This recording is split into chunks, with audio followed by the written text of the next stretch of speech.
एक गांव में आरव नाम का एक युवा लड़का रहता था। वह बहुत मेहनती था, लेकिन हमेशा अपनी किस्मत को कोसता रहता था। वो अक्सर कहता था कि मेरे साथ ही क्यों बुरा होता है, मेरी ज़िंदगी कभी नहीं बदल सकती। वो खेतों में काम करता, पर हर बार फसल खराब हो जाती। दुकान शुरू की तो घाटा हो गया।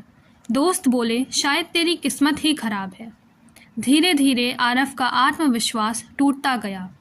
एक दिन वो थक हार कर गाँव के एक वृद्ध संत के पास गया। उसने अपना दुख बताया। संत मुस्कुराए और बोले, क्या तुम एक काम कर सकते हो? आरव बोला, हाँ, बस मेरी ज़िंदगी बदल जाए।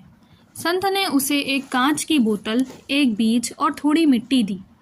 बोले, इस बीज को बोतल में रखो, मिट्टी डालो और रोज़ थोड़ा पानी देना, लेकिन ध्यान रहे बोतल को खोलना मत। बस भरोसा रखो और सेवा करते रहो। आरव रोज़ नियम से काम करता रहा। हफ्ते बीत गए, कोई अंकुर नहीं निकला। वह निराश होने लगा, लेकिन उसने संत की बात याद रखी, भरोसा और निरंतरता। 3 महीने बाद बोतल फूट गई और उससे एक मजबूत पौधा निकलकर बाहर आया। आरव चौंक गया, संत के पास गया और पूछा, ये कैसे हुआ? इतने दिनों तक कुछ नहीं था और अब अचानक? संत ने मुस्कुराते हुए कहा, जब तुमने अपनी सोच को कोशिश और धैर्य की तरफ मोड़ा, तभी असली बदलाव शुरू हुआ। बोतल तुम्हारी सीमित सोच थी और पौधा तुम्हारा नया दृष्टिकोण। जब सोच बदली तो सीमाएं टूट गईं और जिंदगी भी।